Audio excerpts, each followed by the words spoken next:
Thanks for joining us for another episode of Beyond the Listing, where we discuss the business of real estate outside the listing environment. I'm your host, Jeremy Madore, and today I'm actually sitting with...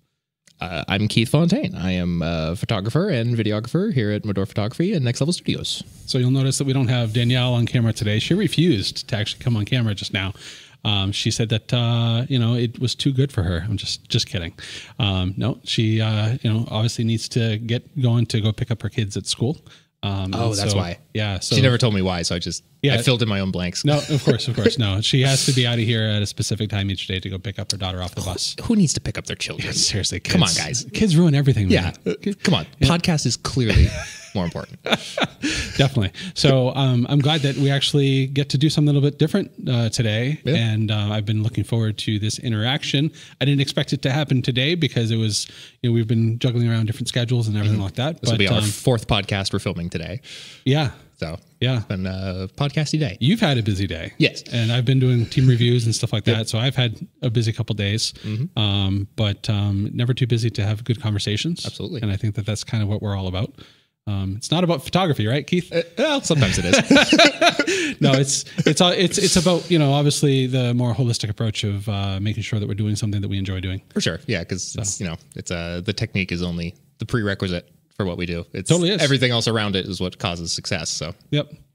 Yeah. So rarely is it about the actual product. It's about more the total experience, the whole business, so to speak. So, and that's, obviously a common thread, throughout our hiring process and, how we interview people and stuff like that. But I don't want to, the photography is important, as, you and I have discussed. It's kind of the prereq for getting in the door. Like there's a certain base level you have to achieve before you're employable, I suppose, or hireable, or bookable. Correct. But that alone is not what makes you successful. Yeah, and as you and I have both experienced, we've hired people that are stellar photographers that don't translate well to this job field simply because of a lack of interaction skills or an opinion of self that is excessive for what we're doing. There's a lot of factors, of course, at play that impact one's ability to take good photos and be a great human. Yeah. It's like 30% what you shoot. Yeah. And it's like 70% like how you interact and how you identify what the prompt is and identify what the expectation is and how you make, and also like how you make someone feel about the process, Sure. Like if you take fantastic photos and they're like, I don't really like the guy, like you're not getting a great review. It's about you're falling flat. Yeah. There's so much more to it than just that. And I think even just making the actual product, I think a lot of the success in making something that meets someone's expectations is knowing what those expectations are in the first place. Communication, you say. And that's like, if you're not availing yourself of those expectations, like you might produce something that's excellent for a different prompt altogether. Right. And it might not fit the prompt that you're currently working on. And misses the mark, so therefore is viewed as a poor result. Right. Even though that on its own as a standalone, if graded underneath different metrics, it would be a stellar result. It might be an A+. Right. It might be objectively perfect. It might be technically perfect. Right. But it's like the architectural shots versus the real estate shots. Right. And one might be like, well, they're both buildings. No, not really. Yeah. I mean, they totally are. Different. The subject is the same. How you translate the subject is completely different. Yeah. It's the same in portraiture too. It's like if someone wants a corporate headshot, and then you take some moody thing where they look like some mysterious true crime author. It's not. You missed the mark entirely. Yeah, and vice versa. If some true crime author who's all about hard-boiled detective stories, if you photograph them in a field of flowers at the golden hour, they're probably gonna be like, "Why do I look so soft?" Right. So it's about understanding the creative brief. I think is that's ground zero for whether or not you're gonna be on the right track. Yep. So it's about asking the right questions and generating the right results. For sure. And so that's the adaptation that we talk about in regards to the customer service end of things. Because delivering on the product is paramount to obviously the rest of the experience, but throughout that experience, it needs to ensure that the communication is there, the understanding, the ability to put yourself in the customer's shoes and see it from their perspective as to, sure. what you want to accomplish. Yeah. And it is, and each client has, I mean, as we've seen, like depending on zip code, depending on expectations of market, depending on what their ambition is for where they're going to use images. You can't shoot Boston the same way as you do Concord. You can't. And sometimes you can't even shoot Boston the same way as Boston, depending on what neighborhood you're in. There's, when we do like the high, like I did earlier this year, I got to do one in Millennium Towers in the financial district, and it's a high rise on like the 30th floor, and it's got giant windows, and it's all hyper modern and sleek and black and white and neutrals and stuff. And to me, that connotates a certain style. And then, a two-family in Southie might be a totally different thing. Yep. It might be, if you shoot it in that way, they might be like, this isn't going in a magazine. Right. I need to sell the thing. Yeah, it's dependent. It's dependent on the building, the environment that you're photographing, and of course, the market that you're aiming at. Yeah, and the use case and how they're going to use it. Like we see a lot of agents in like luxury markets, they'll use the images for more than just the MLS listing. Yep. They'll use it to populate their website, or they'll use it to try to get the house published in Haven or in any Architectural Digest or something. Yep. And those publications expect a different thing than say MLS might expect. Right. Your big wide shot from the corner might do great for showing the size of the room, but it might not be the kind of shot that they'd put on the cover of Haven.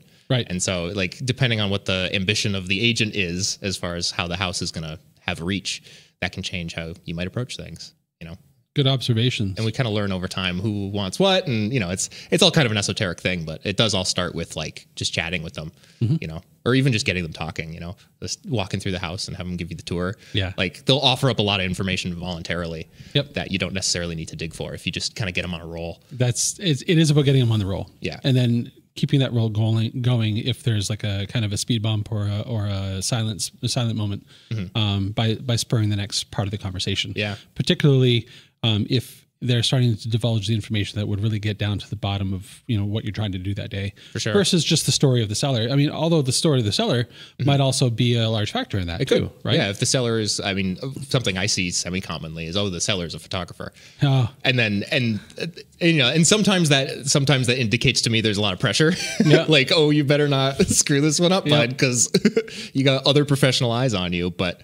That does inform a little bit. Like generally, I think, okay, that person probably has a visual eye for artistry and probably loves things like symmetry in a way that, like, a homeowner who owns a landscaping business might not care about those esoteric things at all. Probably going to, really care about the yard photos or their hardscaping photos or whatever, right? Yeah, and that might inform, and that probably also informs how they've maintained their house and what they care about in their house. And it's like shooting an equestrian property. Yeah, right. Very rarely is equestrian property about the house. It's more about the facilities. Yeah, sometimes it's a tiny little farmhouse, and but then it's the the 100,000 square foot riding barn that's the big deal. Yep, and it's.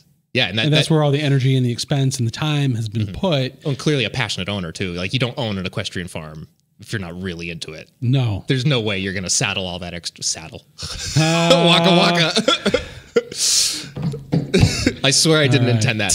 But yeah, you're not going to take on all that. Like, that's so much work. Yeah. It's so much work. Like, you're not going to do that unless it's something that you really draw. Right. But then you get the hobby barns that are somewhere in between, the prosumer equestrian world and the people that might have just one horse, or just casual riders or whatever.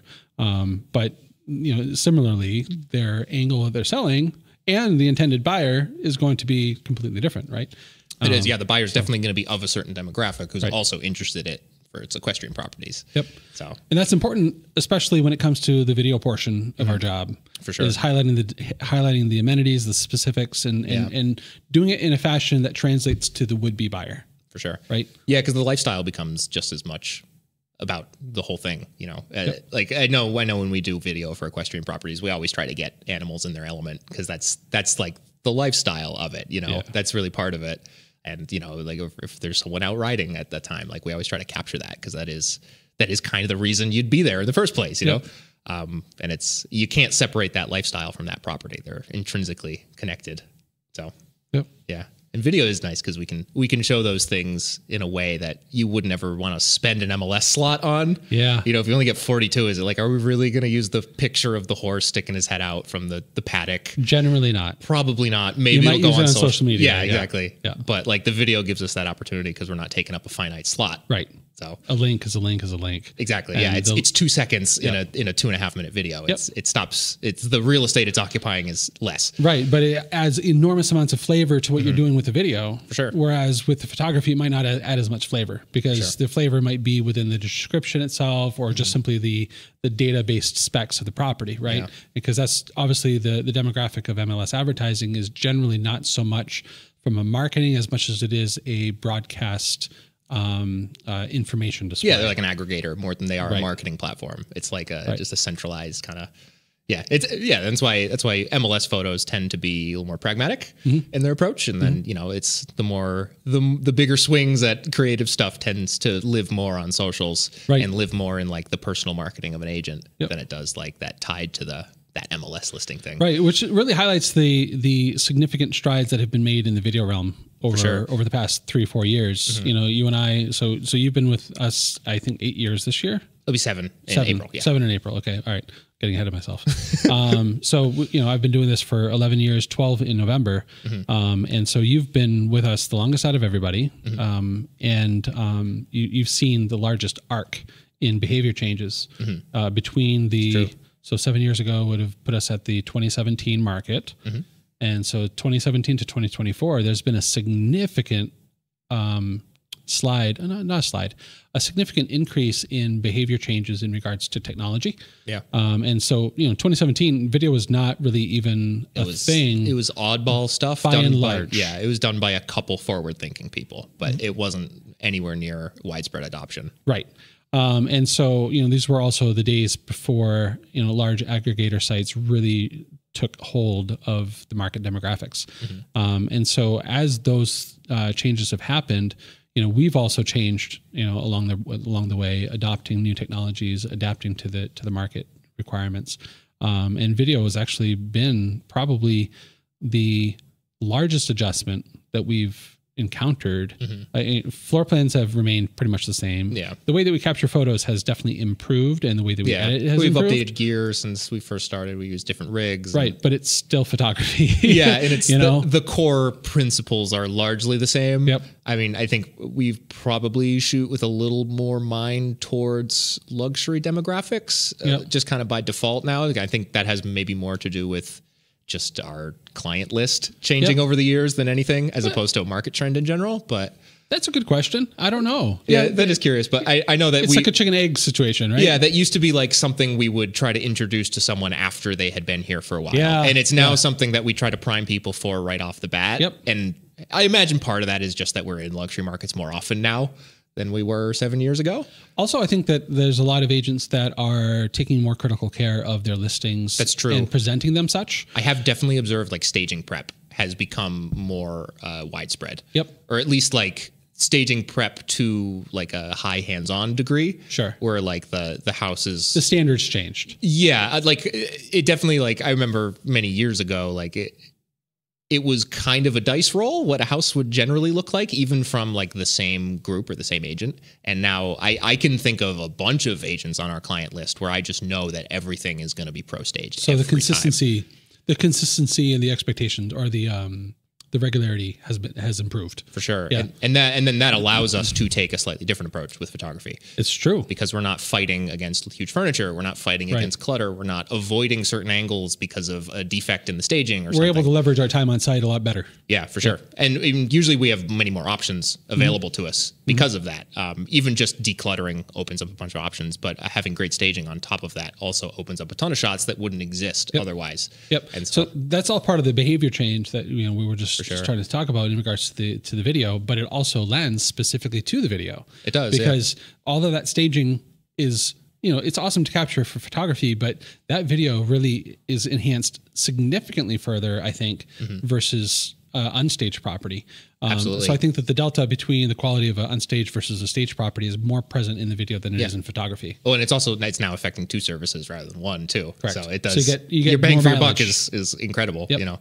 Yeah, for sure. And it's nice too because video can again do things that you wouldn't waste an MLS slot on. Sure. Like if you have great staging in your dining room and then you have a view from your dining room through the slider out to your well staged like cabana pool area, like we can highlight that in a really nice tight little close up shot. that really shows that connection. And that's not something I think an agent would ever use an MLS slot on for a still photo. Yep. But in video, that can exist. Translates to a really good amenity lifestyle there. It does, yeah. Because again, that's like, how would it feel to live here, as opposed to like, here's all the information about the room. Yep. It elicits more of an emotional response from the viewer, and that's something that you can't always do on MLS because you might be limited, especially if you have a big house in a luxury market. Like you're going to be hard pressed to fit all the bedrooms into the set of photos because there's 7 of them, and they all have en suites or something. Yep.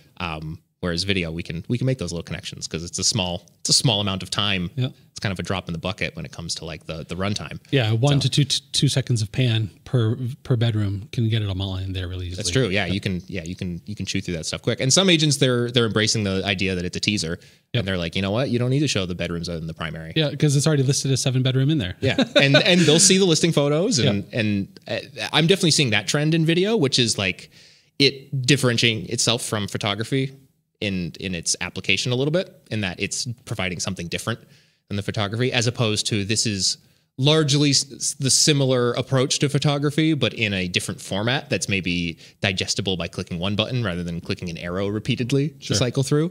Whereas I think a lot more agents I'm seeing now are asking for shorter videos that actually show less. And that with the intent to tease, with the intent to like, it's the coming soon trailer. And the trailer, I think, is a very good way of describing it. Yeah. And those would primarily be those incentivizing kind of reels that really, or we say reels, sorry, the short form videos specifically aimed at whetting the appetite. Yeah. For sure. Right. It just puts you in the vibe of the place for a little bit, just to pique your interest enough to go look at the MLS listing or do a drive-by or call the agent or something like that.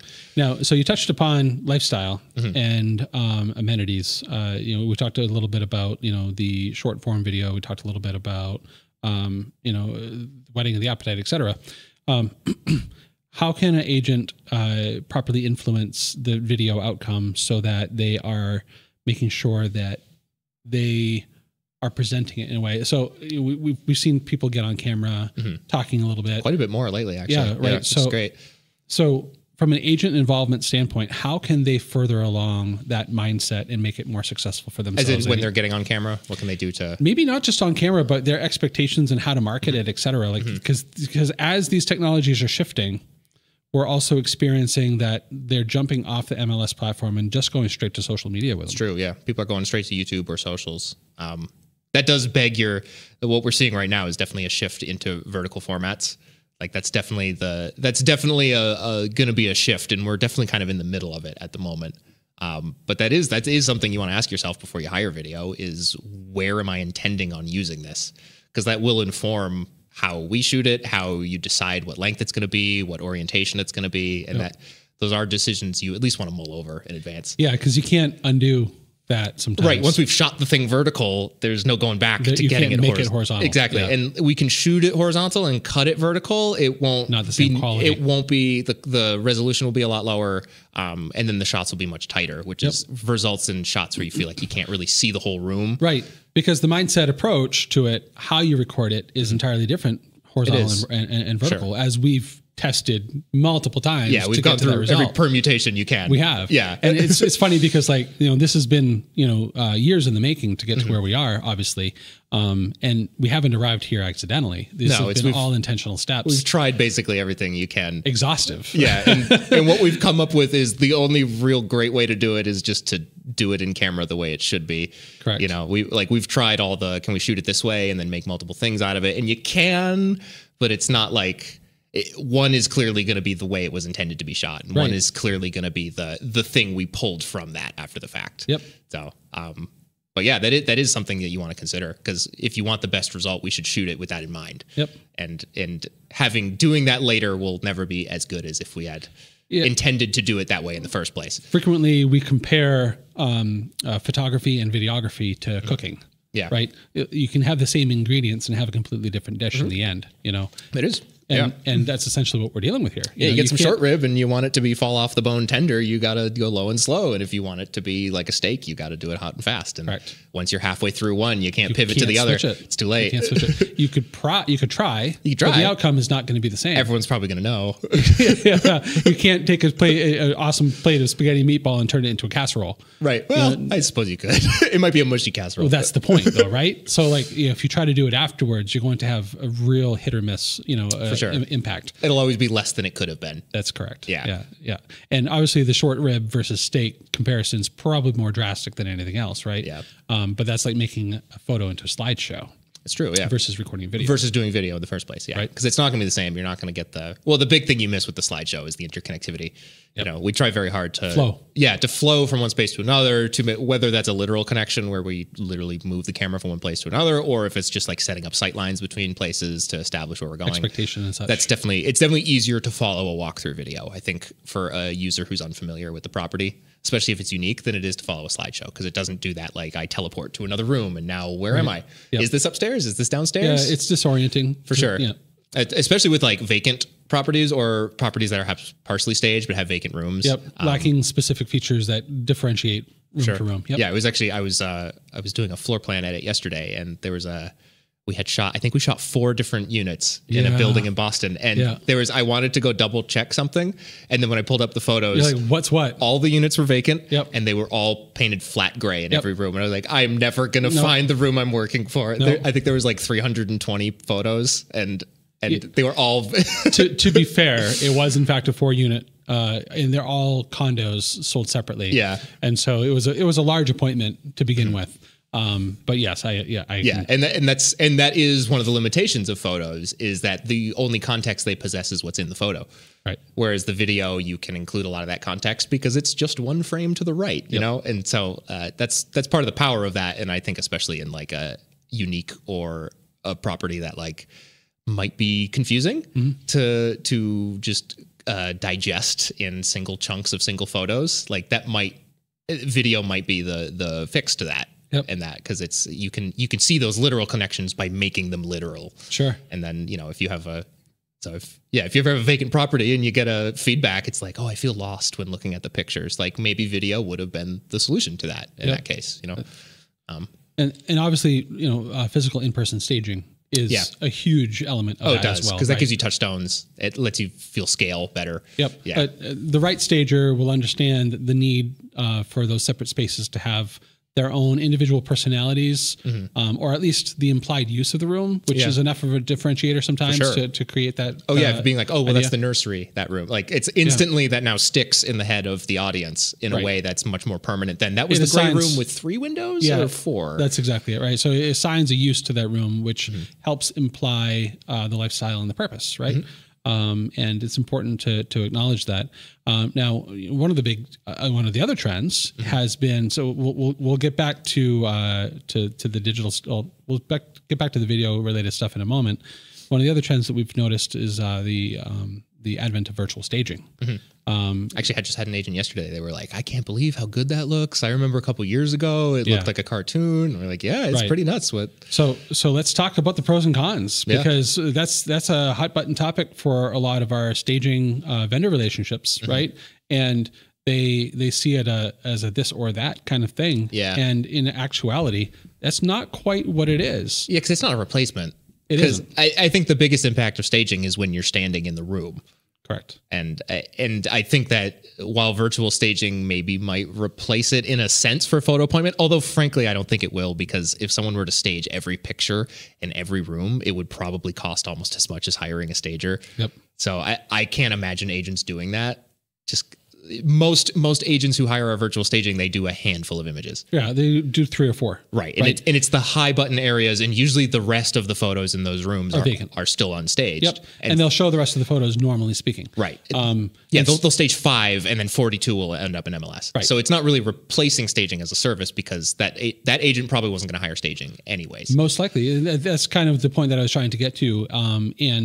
And so it's interesting to see the divide in realtors who do the virtual versus the regulars, versus the in-person rather staging. And we have noticed that there is that clear divide. Right. And So it's comforting to know that it's not eroding. It's by and large not eroding the base of clients from the in-person staging companies. For sure. Because that's alive and well. And it is, yeah. I actually see that more frequently over the years. Yep. And that's probably just because as more agents employ it, more agents are like, well, geez, I gotta keep up. Like, take a look at our video statistics. It's true, yeah. Over 20% of our listings include some form of video. And we're not talking slideshow. We're talking about, walkthrough or social or even just drone. And so that's a not insignificant statistic. For sure. It's definitely, it's enough that it's definitely a market trend and not like an outlier thing. Correct. Yeah. So let's talk a little bit about outlier thing. Yeah. What's become an outlier thing that was not quite expected on a national scale is Matterport. Yeah, it's not popular around so here. Matterport has the same, it's not comparable, but it has the same investigative properties to it as a walkthrough video could if the walkthrough video was exhaustive. Yeah. Right? If you did a walkthrough video that was like 5 minutes plus, probably. Yeah. Right. So if you're doing a full form walkthrough video, MLS, slow based virtual tour, where it really truly explored hands around each and every corner of every room, which up until the past few years was fairly commonplace for some of that's what we were doing most of the time before there started to be the desire for shorter, more trailer-esque videos. But yeah. So Matterport is comparable to that in its research-based window, right? So if you're looking at it from a let's go tour the home in its entirety, the old walkthrough video and the Matterport were comparable overall in their intended purpose or use in the end. However, now that we're looking at video as more of an advertising tool to get people really interested in looking at the place by having a little bit more of a limited view of the property for just strictly the highlights or strictly the best of the best. Right. Matterport is no longer comparable at all because it's not more being used the same way anymore. No. Yeah. Because it's not a highlight reel or it's not an excitable thing. Yeah, it's not like a tightly curated thing. It's information driven. Here's everything. Peruse it. It's like handing someone the whole file cabinet. Right. Like, go ahead and leaf through. Like, there you go. Yep. And it has a lot of value in that respect. I mean, we definitely saw it during COVID. It was the sight unseen out of state. It's funny. Oh my God, they love Matterport. Let me share some statistics with you. Right. So during COVID, MLS PIN out of in Massachusetts, they required virtual tours with all of the property listings. And it was for a short period of time, especially during the beginning of the pandemic. Yeah, to keep things flowing while showings couldn't happen. Well, right. So because they were requiring that, people, some people opted just for the, slideshow video.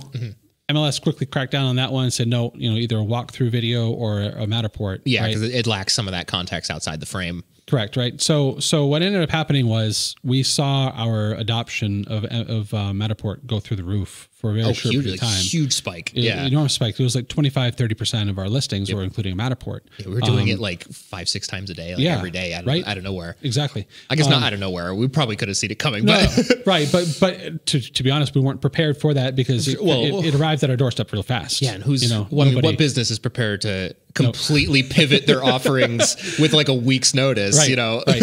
So the delta change though, this is the interesting thing. We were doing around 4 or 5% of our listings had Matterport prior to COVID. It spiked to 20-25%. Yeah. And then it fell back down to its resting. As soon as we had open houses again. Now we're around 3 and 4% again. Yep. So it's even lower than it was pre-COVID now. Correct. Yeah. Correct. Meanwhile, video spiked during COVID, as could be expected. So it's either you did video or you did Matterport. That's pretty not much a lot of agents do both. The rule, it's the rule of thumb or the general trend. So it spiked during COVID, and then it came back down to like 18% adoption, and now we're back up to 21, 22, which is pretty much where it was during COVID. Right. So we're seeing a return to those statistics, which is interesting. Yeah. For 2020. So here we are 4 years later, returning to 2020 stats as far as performances. So that's an interesting trend that we've seen. But Matterport resting again at 3, 4, maybe 5%, depending on the month, is especially a brain scratcher because the use for the tool is actually pretty good that it's like you just said, perfect for out-of-state buyers. Yep. So relos, people that have large-scale developments are a huge use for them. Yeah, we see a lot of it we'll do like a model home for a complex that's about to be built. We'll do the model home, and then they'll use that tour for potential buyers. Yep. 24/7 walkthrough, man. Yeah. Yeah, it is. Yeah, we've done a fair amount of those. I know there's that place out west we've been doing, and then there's a couple new complexes. We'll go in when the model's almost done. Yep. And then that will, it'll be, usually we'll name it for them, like, oh, this is the contemporary farmhouse model. Right. And then they'll use that on their website or on their marketing materials. Yeah. And then we'll park it persistently so that it doesn't expire, so that they have that renewable use of the technology. And so we try to do that for our clients so that they have a long-term tool. Just like when you download the photo, you can upload it to your website and stuff like that. And so the whole point to all of this, though, is to help market the agent as well as the listings. Sure. In addition to ensuring that the buyers have all the information at their fingertips, so that it's an informed transaction. Yeah, you'll never get, the only thing better than a Matterport is seeing it yourself. Yeah, that's the next step. It's as close as you can get to that. And I'm curious where tech will go, because it is like, Matterport does look nice. It's definitely not one-to-one, like, wow, that looks like I'm actually there yet. I'm curious how long it'll be before that's the case. Yeah, VR. Yeah, I'm curious. So Matterport is VR compatible. It is, yeah. Right. So you can still, put on your headset and walk through. Yeah. The challenge, though, is that VR primarily has been used as an entertainment platform. Yeah, it's not something people are shopping on. No, generally. Yeah. Currently. Yeah. But then again, take a look at the QR code. Yeah, that's true. Pre-COVID, QR codes are like, why do you need that? Yeah. And then since COVID, QR code has been the thing for all information sharing. Put them on all our flyers. Yeah. Like it's it's become synonymous with camera apps. So like it used to be that the camera app didn't recognize. You need a QR app specifically. Correct. Yeah. And now all the phones come default with scanning. Yep. You go to a restaurant and they have that, contactless QR code right there at the hostess, stand or whatever, in trade for or as an option to the menu. And prior to COVID, that wasn't a thing. So it's very interesting to see the technology changes that we've experienced together, you and I. Yeah. And have had to educate and train for and find solutions for. Yeah, it's funny. Like when I started, like the amount of tech I had to learn was relatively small considering to what our hires these days. Like there's like twice as many devices. Yeah. and it's systems. Like here's your camera, your tripod, and your iPad. Yeah. And then eventually drone. Okay, fine. Yep. And then your video camera. Oh, okay. Yep. And now gimbal, Matterport. and Matterport camera. Yep. So and here's separate hardware to mount all of these things. And yeah. It is. It's definitely it's a lot, but also like our people are also like walking one person production crews. It's pretty cool. Like it is pretty awesome. It's pretty cool that we can send one person and do like 4 hours of every service that exists in real estate. Basically, like they're like one person production teams. It's really cool. Yeah, it's heartwarming to see that kind of that kind of production level come out of our newer hires. It's obviously something that you somewhat expect someone who's been here a while to do, right? Because they acclimate. But to get a new hire to acclimate to our baseline business, they have to do photos, floor plan, and drone right off the bat. Almost. Yeah, because those are our heavy adopters. We do those. I mean, I do one of those every day. Yep. So. Yep. Now, your market obviously is different than your typical new hire, right? Because you're working in larger homes in higher price points. Yeah. Generally speaking. Yeah. Obviously, there's the outliers or whatever, but even in the sticks. Yep. I mean, actually, in the sticks, we see drone all the time. Frankly, I mean, I can't tell you how many times we've done land or house with acreage. That's very true. House with, there's a view of Mount Monadnock, and make sure you capture that. And that's so that, I mean, you can be in Winchendon at a house that's $180,000 and they might still do drone because it's totally relevant to what they're doing, That's true. Can you get a house in Winchendon for $180,000? Probably not anymore. I need to update my numbers. It's probably more like, it's probably I'm not sure that's $250 entirely accurate. Engineer Dylan, can you Google that real quick? Yeah, right. No, I think that it's been a while since I've been. There's probably nothing under 200. It's probably in mass closer anymore. to 275 plus. I'm guessing. I did one in Winchendon. It was $199 like a couple of months ago. Okay. So maybe so $199 in Winchendon is what Dylan did. Yeah, it was like a month ago. Okay, what style home was it? It was Ranch Cape? Split level. Split level? Okay, raised ranch. All right. Okay, so they're out there. All right. So maybe I'm knocking you unnecessarily. Sub 200 just barely exists still. That's funny. And I'm sure that, whatever community is applicable for that, there's going to be your lower price points, but they still need to be marketed effectively. For sure. And sometimes that's just what you have to do. I mean, anytime I go out to land and they only ordered ground photography, that it's not where it needs to be. This is a picture of trees. The humanity side of me is like, I want to just launch the drone just so I can help you. Sometimes I do. And that's fine. We don't need to tell your boss that. Yeah. Well, just because when you're standing on the ground, you can see 10 trees deep, and if it's 50 acres that stretches for it gives you no context for what you're actually looking at. There's no maybe scale. You can see a rock wall and a tote road or whatever, so it shows maybe the cut in or whatever, but that's the best you're gonna get. Yeah, if you have if you've already got a septic plan in place and you have the pit dug or something, then sure, that makes sense from the ground. But right. I mean, for land, if you're not shooting it from the air, agreed. How can you see it? Agreed. So a lot of people don't know that we have a standalone drone option. They just see it as you order drone and you're going to get maybe video or whatever. So there's a lot of misnomers with that. Is we see that with Matterport and video too. They're like, give me the tour. Yeah, exactly. I want the house tour, and it's please explain a little bit further. Yeah, it could be several different things, and it probably can be confusing because there's a lot of, if you're not familiar with there's a lot of terminology. There is, yeah. Right. And so what we're going to be doing is we're going to be trying to update our pricing on our website so that it's more digestible, in that when you land on the pricing page, so you're looking at the services, you can get there and say, I have need for these specific services, and each one of them should have a mouse over so that you can pop up and see a description of the services. So you select the services that you're looking for, you put in your square footage that you're doing for that property, and then it should spit out a total package price based on your selection. So we're going to be modifying our services page so that it's a little bit better at least describing and providing the information that people are looking for. But in actuality, what needs to happen is we need to have conversations with clients and really talk about what the advantages are of specific marketing technologies. For right. Sure. And so the drone is sometimes one of the most often overlooked ones. Oh, and certain applications of it too. Right. A drone doesn't have to be a shot from 400 feet. Right. A lot of the best shots are from 15. Or maybe they're from 5 feet, but a person couldn't stand there because the lot slopes, or there's a body of water there, or maybe the best shot is floating. How many times have you taken a nice dead-on shot of a colonial home that's on a slight embankment, and it's been the lead photo from a drone that's hovering 20 feet above you, for sure, because it slopes. Yep. Otherwise, you're just looking straight up. I had a house yesterday where the shot I wanted in the back would involve me standing in the pool. Yep. So not possible. Drone has no issue with that. Nope. So yeah.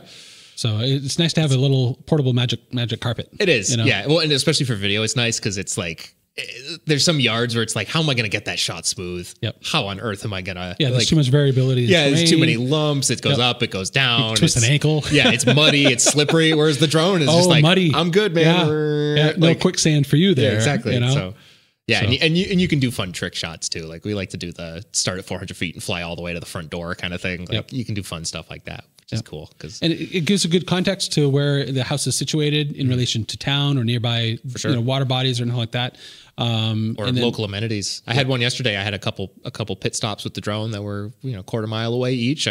From right where I was doing the flight, I just flew over. There was a school, there was a shopping plaza, restaurants, that stuff. Especially when you get closer out in Middlesex County and closer to the city, that stuff becomes really relevant.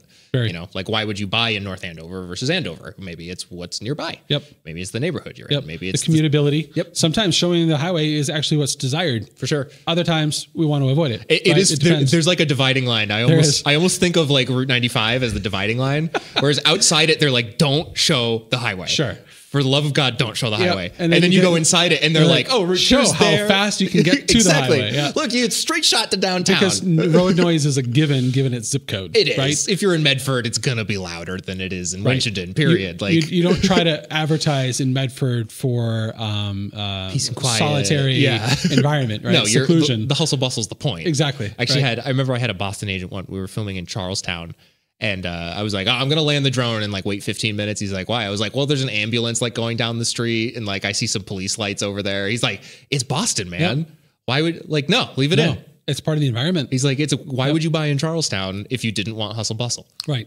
What's the, you know? Yeah. When you buy urban, you're expecting urban. For sure. Yeah. And then of course you have like the urban luxury markets where you still need to embrace a part of that while also showing the inside that abode lifestyle, you know, everything. Well, sometimes that's the vibe too. It's you're in the concrete jungle, but then here's your little oasis in the middle of it. You know, look how private it is, even though it's steps to the south end or something. You know, so check out this rooftop deck. Exactly. Yeah. Those are always fun. Yeah. I think I've only ever done one rooftop deck. Oh, one or two? I've done a dozen plus. I got to do one in the back bay. Okay. It was like a block from the Charles. That was pretty slick. Yep. That was awesome. Yep. I did one just across the way from the runway from Logan.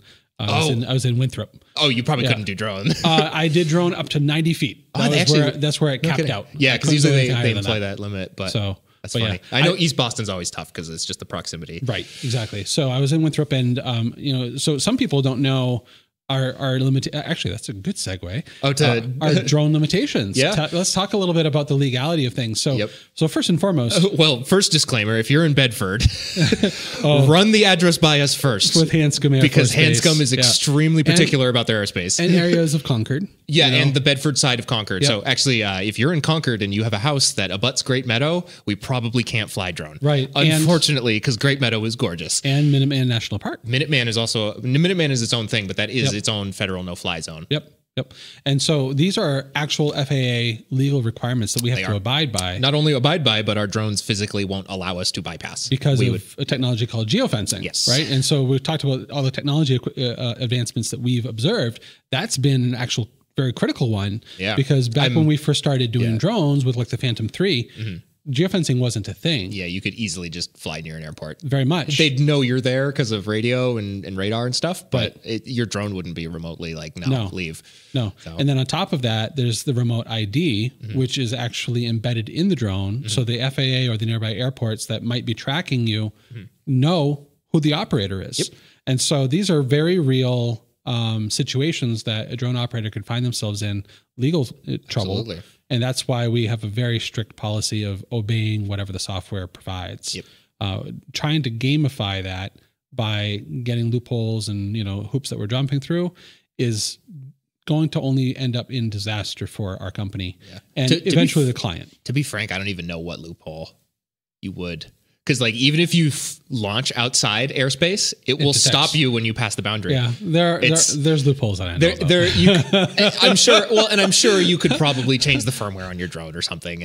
That's obviously one of them. Yeah. You know, but there's also ways to intercept the radio waves and run interference. But we don't do those things. But we don't do those things. It's not worth it. It's not. It's not worth losing our license. Not worth getting involved in issues. And furthermore, the safety aspect. There's a reason that's the rule in the first place. Correct. Which is, you know, we do need to protect those pilots. We need to protect, you know, the aircraft that's launching.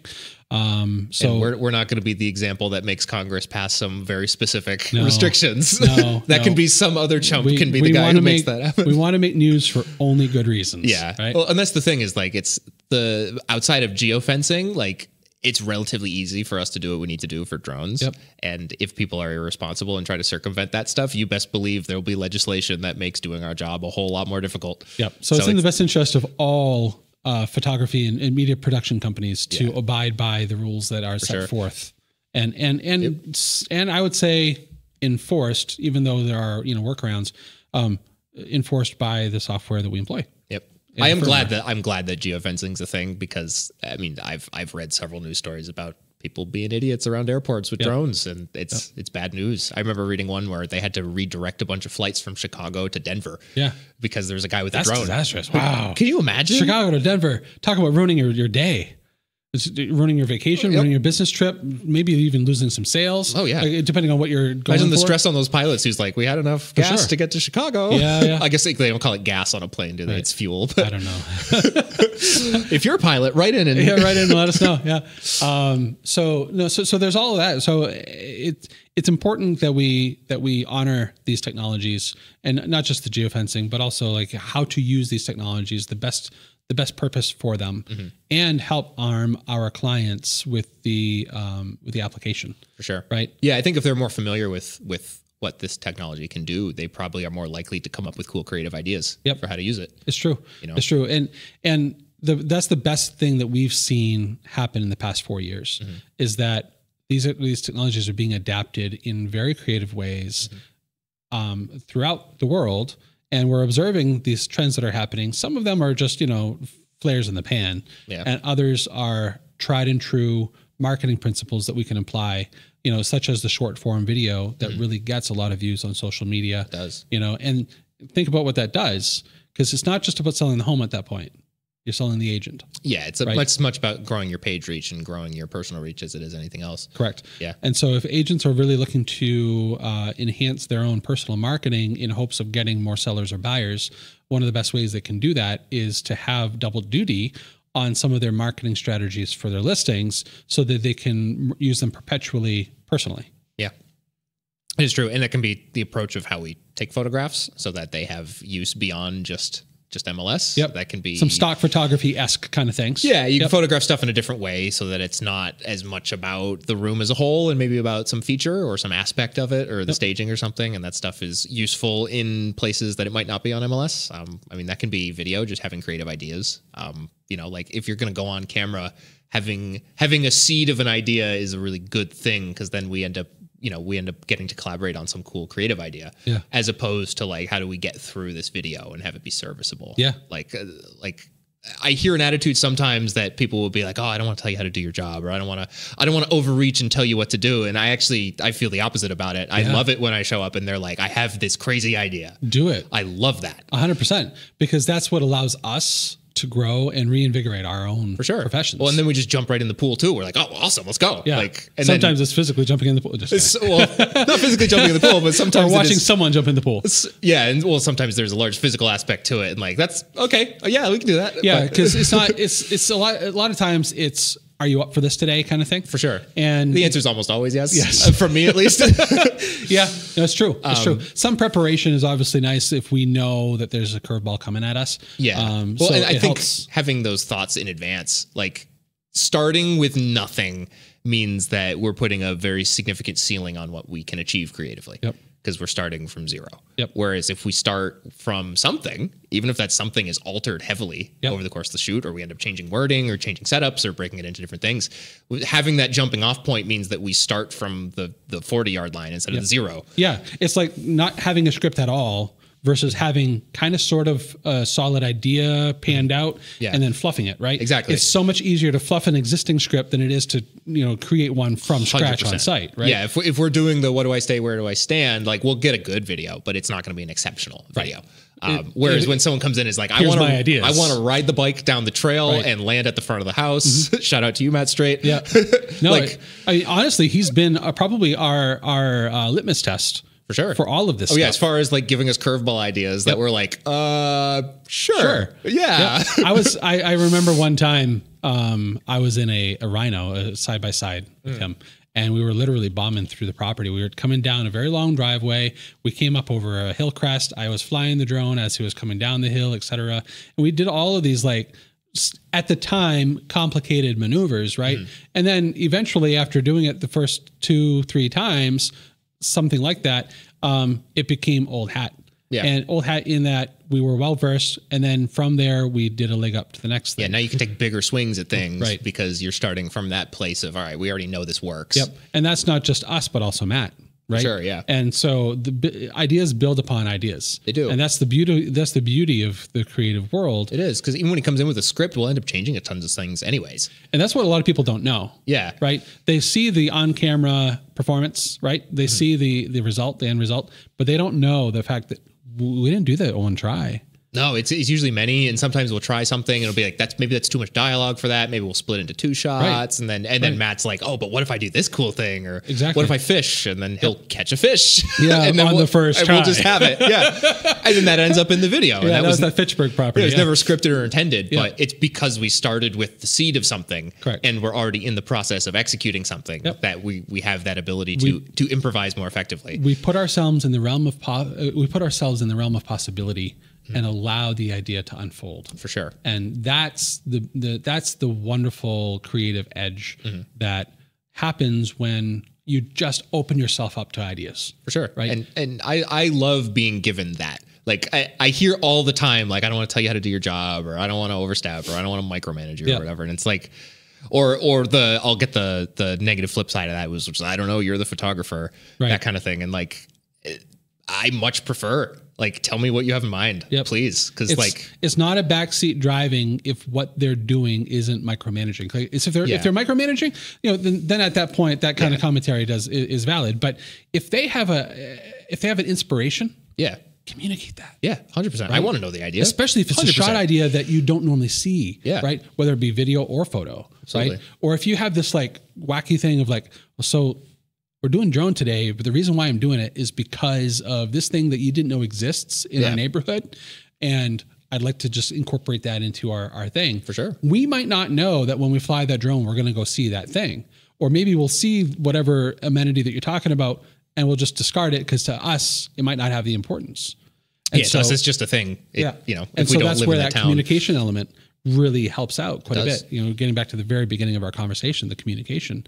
And sometimes no matter what we do for question asking, we'll never get the answer that we're looking for because it's just, not in our list of questions. So this is where it comes down to the client, making sure that they're preparing themselves with the information that they want to give us. For sure. And that's where I always prefer more info. I'm never ever going to say, nah, give me less information. I want to know everything, And sometimes that happens at the very onset of the appointment.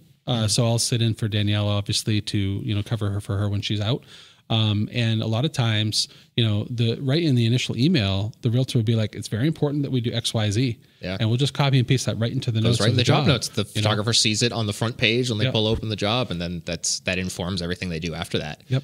Even if it's just a general style preference or something, that's really invaluable information for us because what we do is subjective to a large degree. Like there's objective quality standards we adhere to, but a lot of the actual like composing of photographs, a lot of interpretation. It's interpretive, and what is right to one agent might be wrong to another. And I do sometimes see a misconception among agents that their preference is the industry standard. Yep. And I don't think an industry standard kind of vaguely exists. There's some loose guidelines. There's some loose things that are relatively consistent. But there's such a thing as too wide of a shot. Right. Because then you have distortion and fisheye and blah, blah, blah. Yeah. Right? If, like when perspective becomes confusing or scale becomes exaggerated or shrunk, then those are all issues. But beyond that, right way is very subjective. There's a huge gradient of subjectivity in there. And I do definitely see some agents sometimes think that like their preference is the standard or is the way it should be done. And also a regional adaptation of that very same preference that might exist somewhere else. But, a colleague in their same office might have a wildly different interpretation of what a photograph should look like. Through no influence of the actual brokerage. Right. Yeah, and they could be in the same town, in the same zip codes, having competing listings, and they just approach things differently. Completely different marketing techniques. And so when those preferences existed, particularly if they're strong preferences, like we always want to know that. Yep. Because that's gonna and our people, like we train our people specifically to understand the different approaches we'd see. I think we broadly segment them into like real estate, lifestyle, and architecture. And each one it's kind of a balance of what percent of each is the approach for this house, and having clients communicate that to us up front lets us nail that right at the front rather than having like, well, I wasn't fully happy with this one. Next time, could we, like that's a natural part of it, but we try to avoid that. Sometimes there's going to be that arc of sorts where we onboard a client and then over time we get used to how that client operates or they get used to how we operate because there is some, there's some expectation versus delivery, right? Yeah. That's going to happen. Especially if they're coming from like another vendor. Correct. A lot of their expectation is going to be tied to what that vendor typically does. Correct. And so that vendor's style approach or their way of not receiving feedback or their way of, maybe staging really heavily versus our light stage, stuff like that. Like every vendor is going to be slightly different or sometimes dramatically different from the other vendor. And so that's sometimes a challenge to overcome. But many times it's actually a welcoming kind of challenge where they are very pleasantly surprised as to what they receive in return that they weren't getting before. Yeah.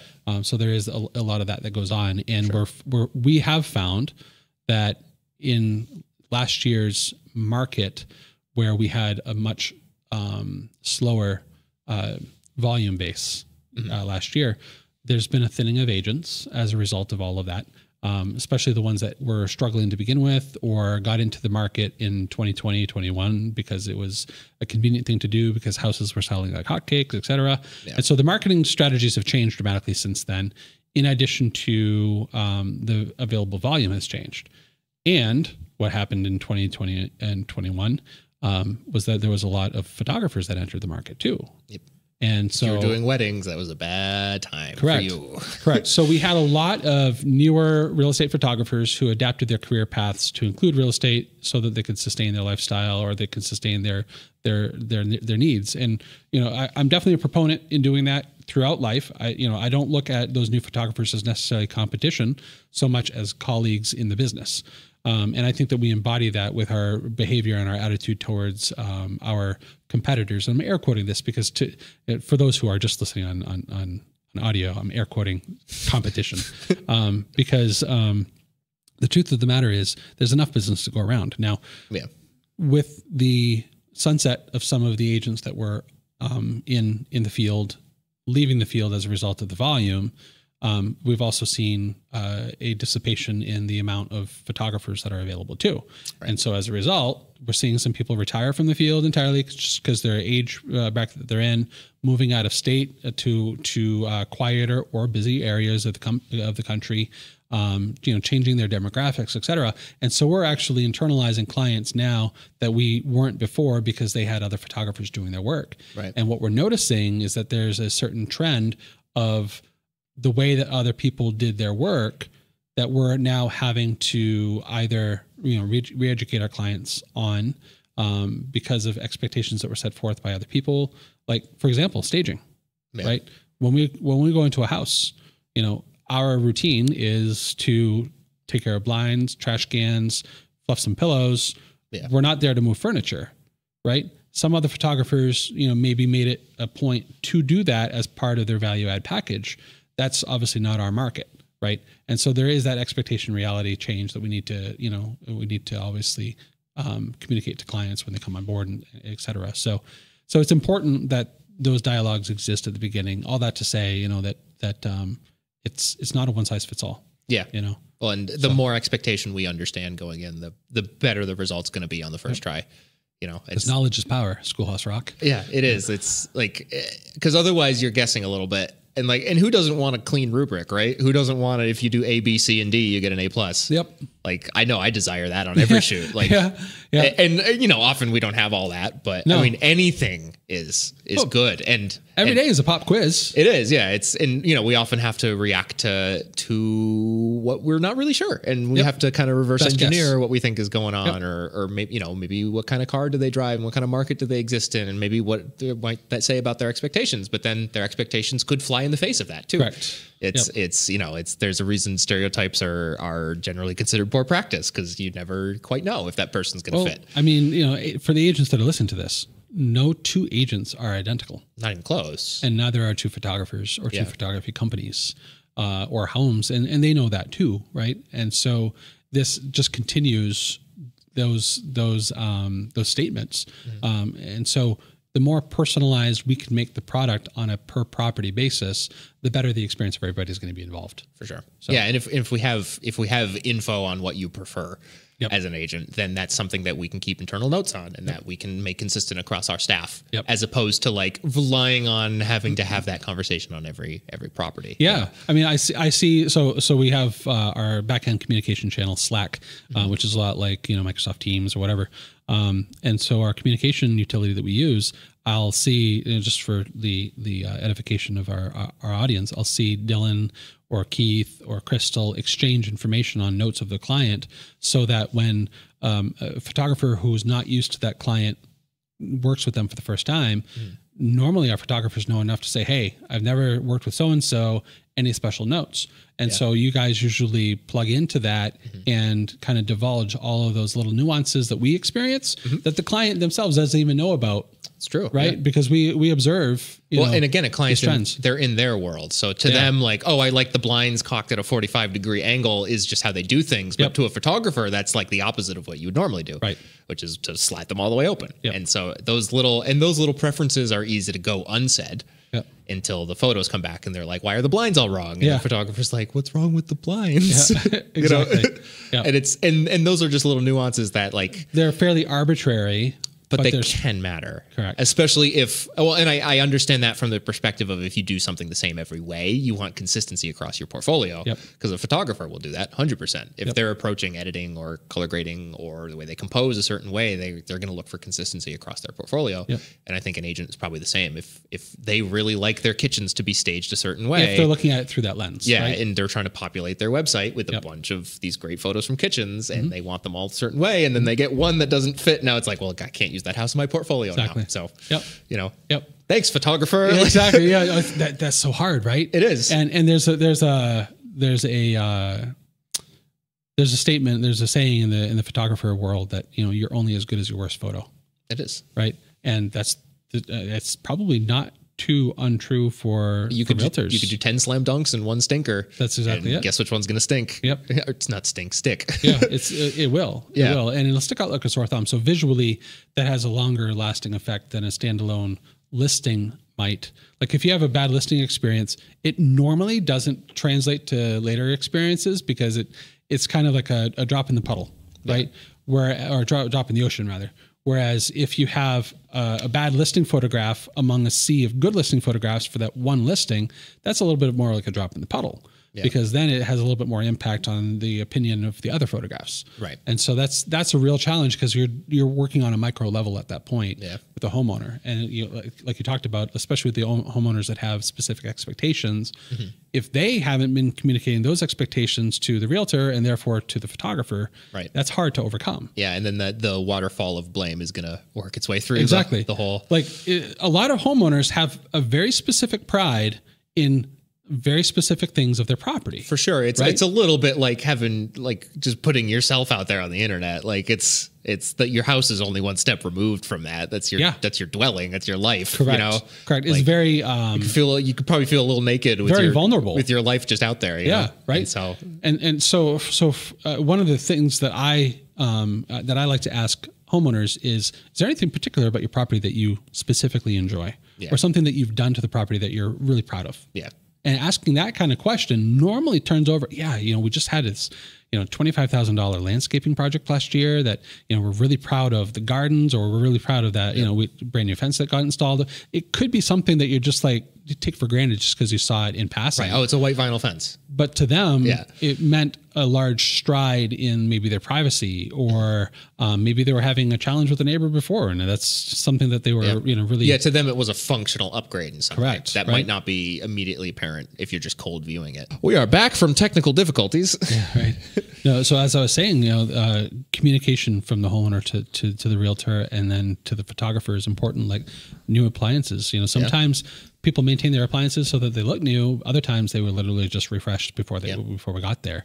And so we don't know these things going into a listing generally, unless they've been communicated prior. Right. And so having that discussion, for all of those kinds of things, remodeling, fixtures, things of that nature. Sometimes things that they don't want to show too. Like things that maybe that the agent might not even know, and that we'll find out about after we finish the photo shoot and we're wrapping up. They're like, you didn't take the picture with this in it, did you? Yeah, actually I did. And we're like, why? And the agent's like, why? And it's something, maybe some sentimental thing they didn't want in it, or it's something they're embarrassed about they didn't want in it. And, and of course we had no idea. Right. And neither did the agent. Yeah. To us, it's just completely, innocent or irrelevant. Right? Sure. And meanwhile, to them, it has great meaning. Yeah. And then same thing happens with the exterior shots too. Like sometimes there are areas of a yard that might just not be photogenic, and to us it's just no big deal. Or like a water tower in the back of the house. Like how many times have we come across neighborhood? I wouldn't say amenities, but fixtures or landmarks that, an agent wants to avoid, and that's a little bit of an ethical challenge, right? This can be tough. It depends what it is. But, So I know that on our part, what we do is we normally take shots that include and then also exclude that item, and then give it to the agent to do with it as they will. Because from an ethical standpoint, we do believe in transparency in marketing. There's certain things we won't do because they're just it's a little blatant, devious, and malicious. We'll also we'll do things within reason to emphasize or de-emphasize. But I think that's the key: is emphasize or de-emphasize, as opposed to exclude. You know, like it's usually that's the phrasing I'll take is like, oh, I'll de-emphasize it. Yeah. I'll put it in the background maybe, or we won't make it prominent, but. It'll be present, just not for sure super obvious. Well, and sometimes the desire is, I do see this frequently where it's the desire for the thing to avoid. It doesn't like the physicality of it doesn't work. Yeah. Like maybe the thing is just right on the house, or maybe it's the neighbor's house through the window. And no matter where you photograph it from. Dylan had to shoot just the other day. He was like, they try to avoid the pool, and shooting from the backyard, you couldn't avoid the pool in order to get the house. Because it was attached to the house. Because it was a above ground pool with the deck and all that kind of stuff. And so at that point, you can try to work around it as best as possible, but to strictly exclude something is by and large a lot of times not possible, especially if it's prominent to the house or close to it. For sure. But obviously we take all those things into consideration and look at things from the wholeness side of things, because it is about the service element, obviously, So it's an interesting gamut that we run, and the technology is always keeping us on our toes, and I'm anxious to see what 2024 does as far as technology changes and advances. There's probably going to be some really significant ones. I mean, things are flying. Yeah, I mean, just the AI tools that are out there now are crazy. Enormous. Just even in just elements like photoshopping stuff, it's like that what's capable now is kind of mind-boggling. Right. So if you compare that with, like, let's say, for example, when computers first started becoming household objects, right? Yeah. So I'm dating myself. That's fine. Whatever. You were born in the early 90s? 91. Okay. So I was born in 81. So you're 10 years younger than I. We got our first household computer in 91. Yep. And that was I want to say it's called the IBM PS2. And it's not obviously the PlayStation 2. It was a personal computer. And it was like a 486-33. If anybody knows what that even is, mad props. 486 and 33 megahertz was the clock speed. Long and short of it is, within 1 year, that number was completely irrelevant and obsolete. Actually, probably within like 3 or 4 months. Yeah, that was obsolete, the exponential period where it was chips get smaller and faster and bigger and better. Super fast. And then Intel came out and all that kind of. So the advances that happened over a very short period of time in technology during 10 the years early 90s, 90 and 2000, like the computing advances were night and day. Even within a year, it was a completely different tech world. Yeah. Right. And so now, obviously, the technological changes from a hardware standpoint are slowing down. Yep. And they're diminishing returns. That's where we're at now, unless we get to the next, which is, of course, like quantum computing. We'll have to have Bill on that for that episode. Yeah, right. So anyway, the point, though, is that similarly with AI, we're definitely in that exponential phase. We are in that exponential where every phase. year it's going to be like, hold on, what now? Yep, exactly. Oh my God. So I'm anxious to see what ends up happening from an ethics standpoint, and there definitely will be a question of when AI is altering an image to a certain point. Is that an image any longer? Correct. Is that an image of that house, or is that? I think so. The question that ends up having to be asked is there a way to codify image processing with AI and have legal requirements of it being flagged as such? Yeah. So that from an inspection standpoint, it can be told that it is in fact an AI image. That's certainly something we're gonna have to grapple with eventually, because the only thing I can compare it to at the moment is virtual renovation, which is essentially you take an image and then you generate another image, which is largely not that image anymore, right? Because you've had CGI elements created to it, but those things are usually visually obvious that is the case, correct? And it's almost always advertised that is the case, right? And you'll show the before and the after, Yeah, right? Or the artist concept, right? Right. And it's usually abundantly clear that it's a concept rendering of a to be constructed thing. And it's not an image of the thing that exists in the world. And I think that AI is probably already is there, to be honest. I think Stable Diffusion could take an image of a house and you could have it redraw that image with significant alterations to it. Sure. And that at that point, is that an image of the house anymore? No. I would argue no. It would be an artist rendering. Yeah. Right. But even then, it's an AI rendering. Right. And so some liberties may or may not have been taken that may or may not be possible in real life. And the AI generated images generally don't have the uncanny, slightly cartoonish appearance that a lot of renderings still hold. Very much. They can look absolutely photoreal by default. Yep. Which can, especially of hard physical objects versus soft organic objects. For sure, because they're just pulling elements from images that they have trained on. Right. So what they're producing is largely looks like actual photography as opposed to a rendering. And so that does leave us in a situation where like, what's permissible? Yeah, I mean, you could in theory just change what flooring the house has. Yep. And with AI not being crazy labor intensive, you could change every picture in the house and put them all on MLS. Yep. And then obviously people see it when they show up, but sure. I mean, that's probably something we're gonna have to grapple with at some point. We will, so. And it's very interesting because a lot of the MLS pin style aggregators, hosting companies, I guess, they don't have the technology in place yet to police this effectively. I mean, who could? Right? Yeah. Like, if Zillow and Realtor.com and Trulia can't, they don't have the arm for that yet. Nor do they have the incentive to necessarily. For sure, right? Because like, why are they going to spend all that money developing that system if it doesn't benefit them in any way? Right. They're just an aggregator. They can just say, oh, it's the agents. Right. Like, and so it's going to have to start at the very beginning of the pipeline, which honestly is us and the agent. For sure. Right. To ensure that we're following protocol, and those protocols are going to have to get set forth by some governing body. Otherwise, they're not protocols. It will be the Wild West. It will Otherwise, well, it is the Wild West at present. And so I guess that's all to say that, our commitment to our customers are that we're not going to venture down avenues that open doors to some serious investigation like that. Yeah. Like we have ethical limits ourselves, but there certainly will be people who won't. And who won't share the same vision. For sure. Who will be like, yeah, I'll alter that thing to be deceptive. Sure. And so we're definitely going to have to revisit this as it progresses through, just like we have everything else, and see how this ends up. And I'm anxious to see, what the next year brings. I'm also hesitant. So, Yeah. It's curious. It's it'll be interesting. I'm like, some of the tools are very useful. I mean, for some simple edits and stuff like they've been extraordinarily useful. Stuff that used to take like an hour can take 10 minutes now, which is really it's been nice. systematized, but you're not manipulating the image so much as you are cutting footage or whatever. So it's not changing the content. It's just simply streamlining your workflow. Those are fantastic tools. It is. Yeah. Like a lot, like we've been able to do some of our video editing supplemented with AI, which is really nice because a lot of people are asking for those short form social media reels that are 30 seconds to a minute. And it's not altering the content. It's just simply helping us select those snippets better. Yeah. And more quickly. And that allows us to offer it at a more reasonable service price, as opposed to, which is AI as a tool versus as a crutch or as a replacement. Yeah. Correct. Yeah. Yep. Yeah. And it's interesting. I'm curious how that all goes, because definitely AI is not capable of replacing the video editor.